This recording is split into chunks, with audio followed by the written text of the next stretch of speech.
শাহরুখ খান বাবার চরিত্রে অভিনয় খুব ভালো করেছে।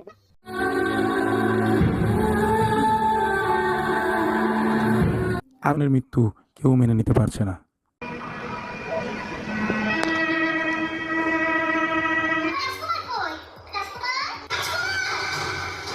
ছবিতে সাকিব